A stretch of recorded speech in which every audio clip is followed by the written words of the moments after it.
25 years ago, the community and our knew our seas were in trouble. Sea angling festivals collapsed, fishermen were put out of jobs.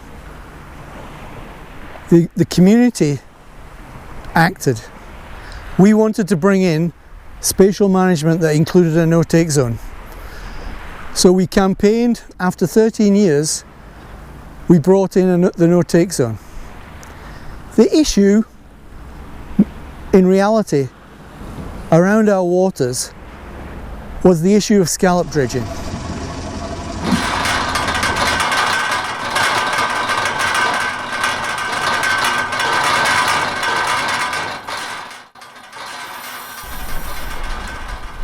The scallop dredging, as we know, can be incredibly destructive, and at the moment scallop dredging is allowed in over 95% of our seas.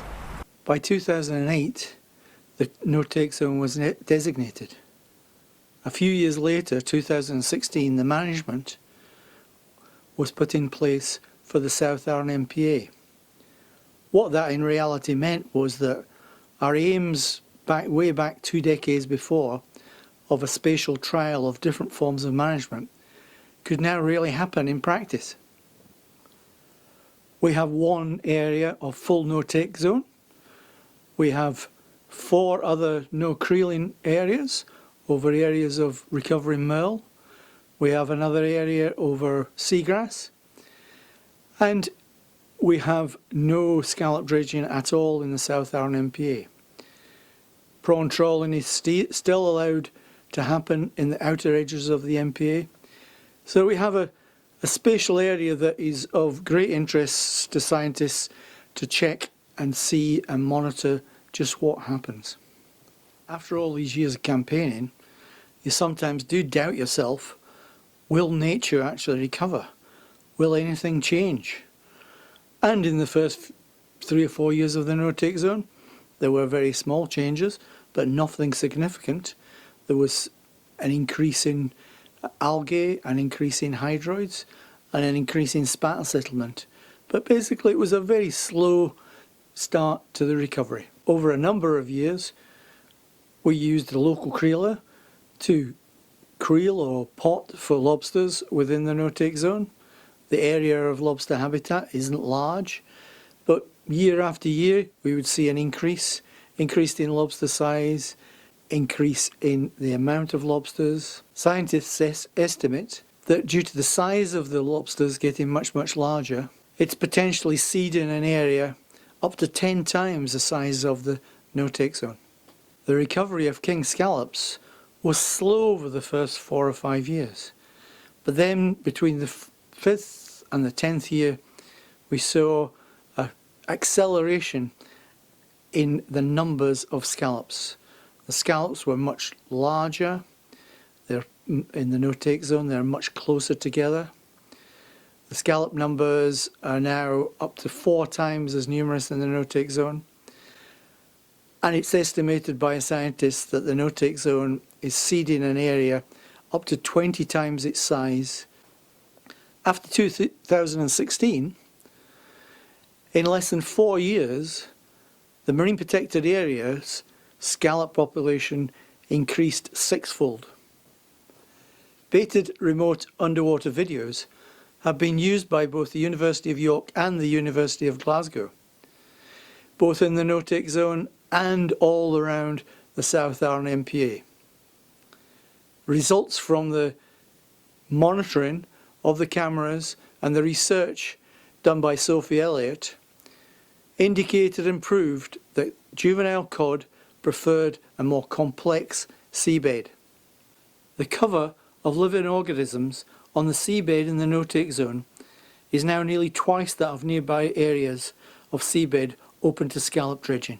In less than 4 years, the South Arran Marine Protected Area, there has been an 80% increase recorded in the overall density of marine species, with the greatest increase in bivalve mollusks, certain worms, crabs, starfish, urchins, and substantial colonies of monkey puzzle bryozoan. Community engagement is vital to the success of Coast. In comparison to a national survey by Marine Scotland, Arran residents and visitors were more confident and aware that their local area was improving. The research published by the Scottish Government's own scientists found that going down the priority marine feature route for designating marine protected areas had failed to protect Scotland's seabeds from bottom trawling and dredging, with less than 1% protected. At present, we have little confidence that Marine Scotland policy and the Minister will take much notice of the research that's been happening around Arran. They take little notice of their own Marine Scotland science research. Recent headlines in the Ferret on a government leak reported that Scotland continued to fail to meet its international commitments. The Press and Journal in December stated Scotland's marine environment was in crisis and it had suffered from 4 years of neglect since 2016. It described the Fisheries Minister as the equivalent of Bolsonaro, the Brazilian president, in his slash and burn policies on the environment. A major issue is how governments omit any previous economic activity, such as sea angling, from marine protected area economic assessments, sticking to just assessing today's economic activity. The present economic assessments used are clearly just not fit for purpose. While Nicola Sturgeon aspires to have Scotland leading on how they value the environment and its people, so far this is just an aspiration and merely PR. And it's fairly obvious it's not the present government policy and completely ignored by both fisheries and environment secretaries. Since 2016, we have a long list of failed policies and failed manifesto commitments, such as the failure to implement the landings obligation, the failure of the SNP manifesto commitment to introduce a new inshore fisheries bill, the failure to designate the agreed number of marine protected areas, and the failure to put in management into many of the MPAs that were designated in 2014. The failure to complete the priority marine feature review, and even worse, the failure and the delay in implementing satellite monitoring on scallop dredges.